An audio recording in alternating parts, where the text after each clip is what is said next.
My mom forgot a plate for my daughter at Christmas, said there wasn't enough because she upset the golden grandchild. Meanwhile, he got seconds.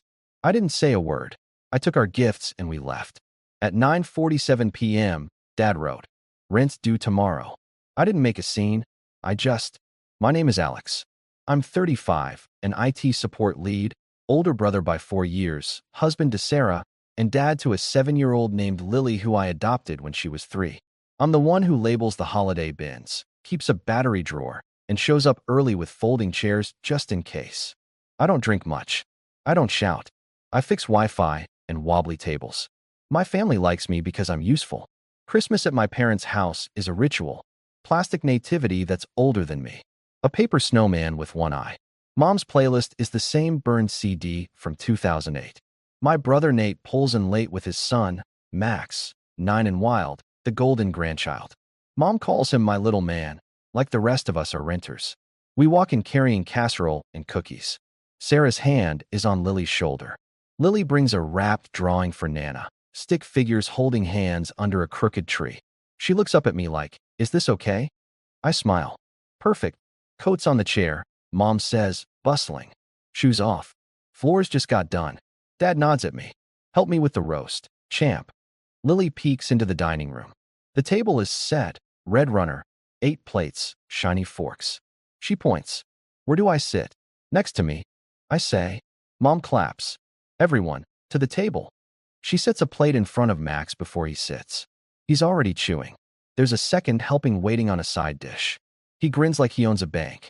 Lily slides into her chair. She looks at the placemat.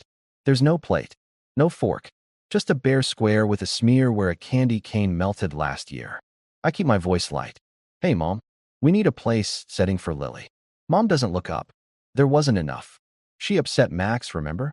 Sarah presses her knee against mine. "What?" Nate shrugs. "She bumped his tower." "It was cups," Lily whispers. I said sorry. Mom waves a hand. "We don't reward bad behavior." Max reaches for seconds. Mom serves him with a laugh. "Growing boy." Lily folds her hands in her lap. Her mouth is a small line. I hear my own voice come out flat. "We're going to head out." Mom's smile turns sharp. "Alex, don't be dramatic." Nate smirks. "Dude, it's Christmas." I stand. Sarah stands. Lily stands. We take the gifts we brought, still wrapped. No one tries to stop us. Dad watches, quiet as a turned-off TV. On the porch, the air is knife cold. I open the car. Lily climbs in and buckles without a sound. Sarah's eyes are wet but calm. I didn't say a word. I tell myself, hands on the wheel. We're not making a scene. We pull away. The house shrinks in the mirror. The burned CD keeps playing behind the door we closed. I don't check my phone. Not yet. We adopted Lily after a year of classes, inspections, and forms thick as bricks. The day the judge banged the gavel, Lily clutched a stuffed fox and whispered, "Am I yours now?" I said, "Forever," and meant it so hard it hurt. My parents told me they were proud. They took a photo with the judge. Mom framed it and put it on a side table between 2 pictures of Max. At family dinners, she'd point to the adoption photo like a souvenir from a trip we took once. Nate was neutral about it until he realized adoption didn't involve baby showers with gift registries. He calls Lily, "Your girl," like there's a distance he can't be bothered to cross. Max calls her not really cousin, which he probably didn't invent. Money sits on the table in our family the way salt does. Always there, used without thinking. When I got my first help desk job, Mom started texting quick favors. The internet bill was confusing. The car insurance was time-sensitive. Nate needed a bridge loan between bartending shifts. Dad's back went out, and suddenly I was covering for a month, stretched to 3. Sarah is a nurse. She works nights sometimes. We don't swim in money, but we plan. We say no to vacations and yes to dental. We budget. We refill the savings with a scoop the size of a spoon. Every December, the choreography repeats. Mom assigns dishes and slips in a big-ticket item to us because we're reliable. Turkey once. Ham twice. "You get points on your card," she says, like points are a currency we can feed our kid. When I ask to split costs, Mom gets soft. "Don't make this about money, sweetheart." Nate gets loud. "Dude, I'm between gigs." He's been between gigs for 3 years. Max never seems to run out of new shoes. Before Christmas this year, Mom called with her cheerful voice. Can you grab the roast? And the good napkins, the ones with the gold edge? And wine, 2 reds, 1 white. Oh, and plates, ours are chipped. You know where to find a deal. I said, we can bring sides and dessert. That's our cap. She went quiet for a beat. It's Christmas, Alex. Don't nickel and dime the season. Sarah squeezed my hand. I said, we've got our own bills. Nate chimed in on the family chat. Don't start. Then a photo of Max at a trampoline park captioned, worth it. 2 days later, Dad sent a screenshot of utilities went crazy this month, with a number that looked round and fake. I asked for the bill. He wrote, it's complicated. That's his shorthand for don't ask questions. We kept our heads down. Lily made cards for everyone with stick stars and the word Nana spelled Nona. She practiced a little Merry Christmas speech because she likes speeches now. School does that to kids. That morning, setting out Lily's tights, I thought, we can survive one dinner. Smile. Nod. Leave at a normal time. Don't be the problem. At the house, the first hit came quick. There wasn't enough. Lily's empty spot. Max's seconds. The whole room bending around one child like gravity. I felt the old thing crawl up my spine. The part of me that runs interference, that says, fine, I'll fix it, just stop yelling. But I looked at Lily's hands, folded like a prayer, and something even older woke up. We left. Back home, I heated chicken nuggets. Sarah added carrot sticks. We ate on the couch under a blanket that smells like laundry soap. Lily watched a movie and did the running commentary kids do. Look, a dog. She didn't mention the table. She didn't ask why. After she brushed her teeth and curled up with the fox, I checked my phone. 9 missed calls from Mom. 4 from Dad. 2 from Nate. A new family chat banner. We need to talk about Alex. A text from Mom. Please don't embarrass us with a scene. I hadn't said a word. At 9:47 p.m., Dad finally texted me directly. Rent's due tomorrow. That was new. Not a reminder. Not we're tight. Not can you help. Just a sentence that assumed my wallet belonged to him. I stared at the screen. Sarah saw my face. What now? I held up the phone. She closed her eyes and exhaled. Of course. We didn't answer. We put Lily to bed, turned off the tree lights, and sat at the small kitchen table that we paid for with a coupon and a weekend of sanding. Tomorrow, Sarah said. We handle it tomorrow. She didn't mean the rent. She meant the pattern. I lay awake longer than I should have. I replayed Lily's hands on a bare placemat and the way my mother looked at me when I asked for a plate. Like I'd asked her to split the ocean. Around midnight, my phone buzzed again. Nate, in the group. Bro, you made Max cry. Pay the rent and stop being weird. My thumb hovered. I put the phone face down. I slept. Not well, but I slept. Morning. Quiet apartment, pale winter light. Coffee that tastes like waking up. Lily patted out in fuzzy socks. Is today still Christmas? She asked. It's the day after, I said. Which means pancakes. She grinned. Chocolate chip. Obviously. Sarah kissed the top of my head and left for a short shift. Text me, she said. Anything. Everything. After pancakes, I opened my banking app because that's what you do when you're about to be told what to do with your money. Grocery transaction from yesterday. The side and dessert we brought. Gifts we'd bought for their house from the kids' draw names. Tradition that somehow never drew Max's name to us. 40 minutes gone to math and a chest tightness I know too well. The family chat was already hot. Mom, we are all disappointed in how you handled last night. Aunt Lisa, let's remember it's the Lord's Day. Nate, you owe Dad rent. Dad, new system this month, I'll send link. I typed and erased 3 starts. Then I did something simple. I scrolled up and saved a photo from last night. The dining table with 8 plates and a blank square. I saved the video of Max getting served seconds while Lily sat with her hands in her lap. I saved the voice note where Mom said, there wasn't enough. Then I wrote, last night you didn't set a place for my daughter. You said there wasn't enough because she upset Max. He got seconds. We left. I sent the photo. I sent the 10-second video. The typing dots exploded. Mom, you are taking things out of context. Nate, dude, be a man and stop whining. Dad, we'll talk later. Rent first. Link coming. Mom, Lily should learn consequences. I answered, for being 7? Nate sent a clown emoji. Then, grow up. I took a breath and went to my notes app. If I had to be the boring person with receipts, fine. I've been in before. I listed 12 months of quick favors. $120 for dad's copay. $200 for mom's emergency dentist. $70 here for party shortfall.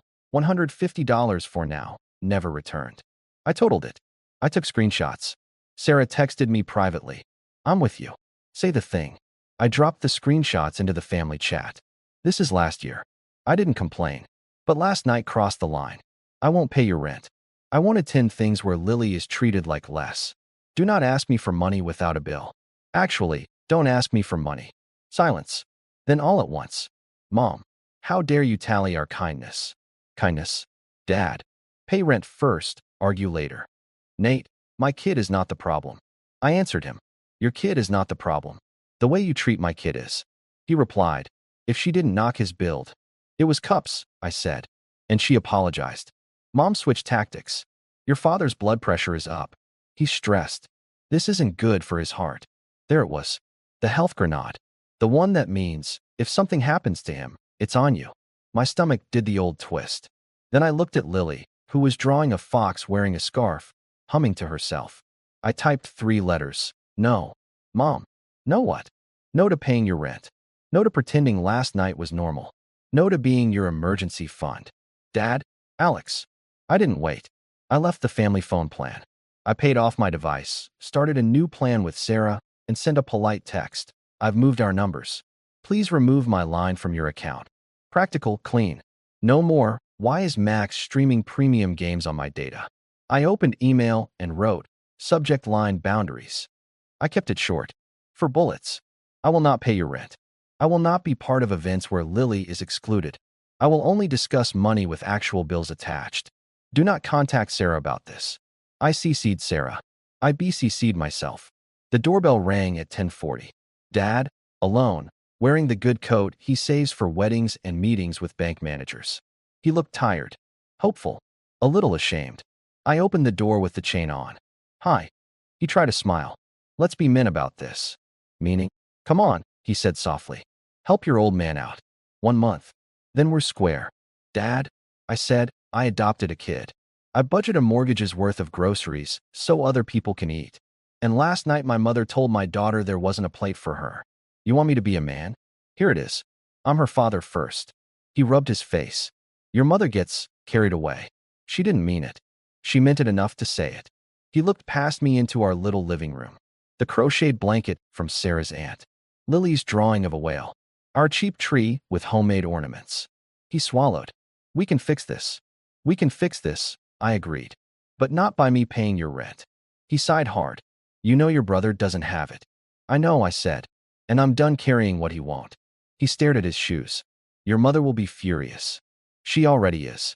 He held out an envelope like a weird offering. Then at least take your Christmas card. I took it. I didn't open it. He waited. I didn't move.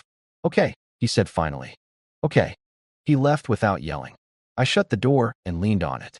My hands shook like I'd lifted something heavy. Maybe I had. I went back to Lily. Want to help me make cocoa? I asked. She nodded. With marshmallows? With marshmallows. We stirred in circles. The kitchen smelled sweet and sane.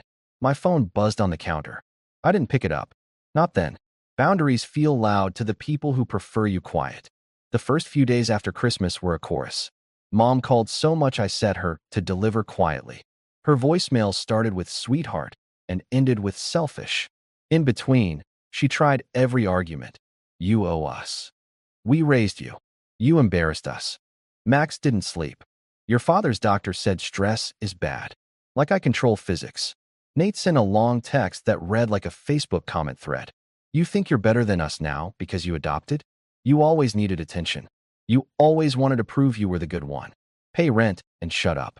I stared at the word adopted and felt something curdle. I typed, deleted, typed again. Then I wrote, never talk about Lily like she's a prop.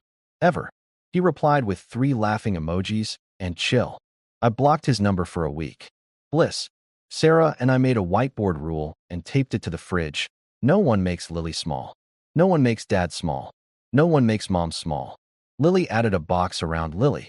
She decorated it with stars. We took Lily sledding on a hill behind the library. Snow squeaked. Our breath hung in the air like little ghosts. Lily shrieked down the slope and crashed into a soft pile, then rolled around laughing. Again, she yelled. We did it again, and again, and again. Simple joy that asked nothing from us but time. At home, I did tiny normal things that felt like rebellion. I scheduled my own dental checkup. I unsubscribed from the family plan streaming account and added up how much it had actually cost me with "I'll sell you later" promises that never arrived.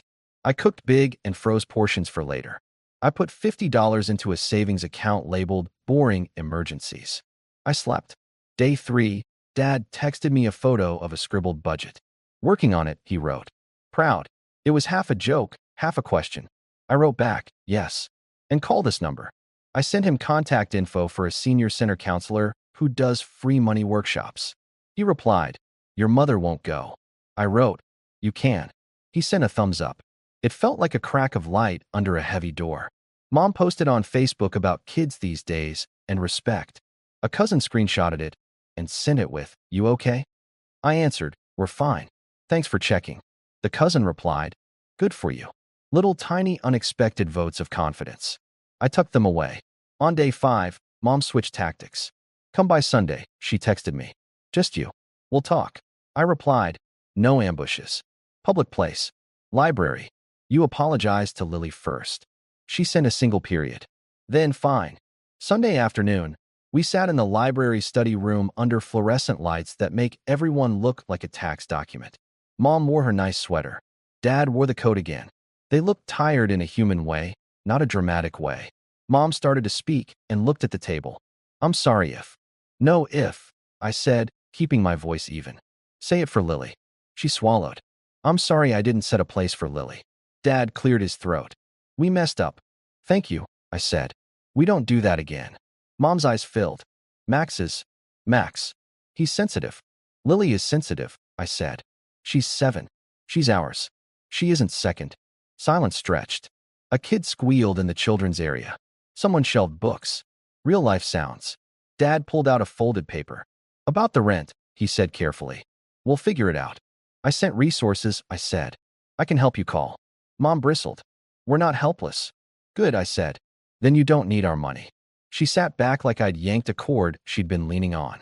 You're cruel sometimes. I'm boundaried, I said. It looks similar if you're used to me being easy. The study room clock ticked, loud as a metronome. Finally, Mom exhaled. We'll go to your counselor place. We'll try. Thank you. We didn't hug. We didn't scorch earth. We set a meeting time. I wrote it down. Dad nodded like he was committing to a diet. Mom dabbed her eye corners with a tissue. Outside the library, my phone buzzed. It was Nate. I almost didn't pick up. I did. He started without hello. Mom's crying. Happy. I'm not happy, I said. I'm not your ATM either. You think I don't want to help? I can't. And you can. That's the difference. No, I said. The difference is I do. You don't. He huffed. We're family. Then act like it. He sputtered. You're going to keep Lily from us? You did that, I said, and hung up. At home, Lily showed me a tooth that was kind of wiggly. We high-fived like she'd earned a promotion. We ordered pizza to celebrate. She put a slice on a plate and then, because she's her, put a second plate next to it and said, this is for my fox. She laughed at herself like she'd nailed the best joke in the world. The week moved. Work tickets. Lunches packed. School drop-off with a pink hat. Mom texted me a photo of a budgeting worksheet with 3 empty lines filled. This is stupid, she wrote. Then, but okay. Progress looks weird in my family. I'll take it. One evening, Sarah and I did the audit we'd been avoiding. We opened our shared notes and wrote, what changes? My finger hovered. Then I typed, vacation fund? Sarah's mouth fell open. Are we allowed? She joked. We set up an automatic transfer of $25 every paycheck. Small. Laughably small. Also everything. At bedtime, Lily whispered, did I do wrong at Christmas? No. I said, forehead to hers. You did great. Will Nana like me later? That's Nana's job, I said. Your job is to be you. She nodded like she knew. Maybe she does. January came like a clean page. We mailed in Lily's sharing day sign-up form. She picked foxes as her topic. Of course she did. Mom sent a group text. Family dinner next month. House rules. Everyone eats. Everyone helps clean. Money covered by hosts. Then she sent another. We're serious. Don't bring food unless you want to. Nate wrote, LOL, what happened to you two? Dad wrote, we're trying something new. I rubbed my eyes and showed the phone to Sarah. She raised an eyebrow. Huh. We RSVP'd with, if there's a plate for Lily, we'll be there. Mom replied, there will be. When the day came, I carried nothing but a salad Lily insisted on making because she's proud of her lettuce washing technique. We walked in. The table had enough plates. It had place cards. Lily said, Lily, in shaky marker with a sticker star. She lit up like someone had turned on a lamp inside her chest. Mom fluttered. Look, she said, trying too hard. Enough. Lily ran a finger over her name. That's mine, she said. Yes, I said. It is. Dinner felt like holding your breath underwater for a long time and then breaking the surface to find air still exists. Not perfect, not healed, not equal, but better than there wasn't enough. We ate. We helped clean. We left early because we like our own couch. No one texted rent after. No one scolded me for not bringing a ham. Small miracles stack. At home, I opened the envelope Dad had tried to hand me at our door. It was a photo of me holding Lily in the courtroom the day the judge made it official. On the back, Dad had written, proud of the man you are. Learning, too. Dad. I showed Sarah. She pressed the corner of the photo with her thumb like she was pinning it to reality. Keep this, she said. I did. This is what I know now. In plain words I can stick to the fridge. Love without respect is a bill that never stops coming.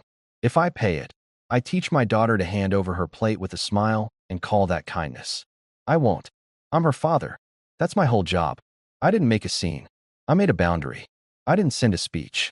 I sent screenshots and a no. I didn't slam the door. I locked it and opened it later with terms. Mom still pokes. Nate still sulks. Dad sends pictures of the garden, dirt to sprouts. Sometimes he adds, progress. Sometimes he just adds a green check mark. Fine. Lily's whiteboard rules live on our fridge. No one makes Lily small. No one makes Mom small. No one makes Dad small. She added a fourth last week. Practiced letters, tongue out. Everyone gets a plate. That's it. That's the moral. Everyone gets a plate. If you forget, we leave. When my phone buzzes at 9:47 p.m. now, it's usually a blurry photo of Lily and the fox tucked under a quilt, both asleep, both pretending. No rent links. No emergency guilt. Just my life, quiet and paid for by us. I didn't make a scene. I just decided who I am in this family. And then I acted like it.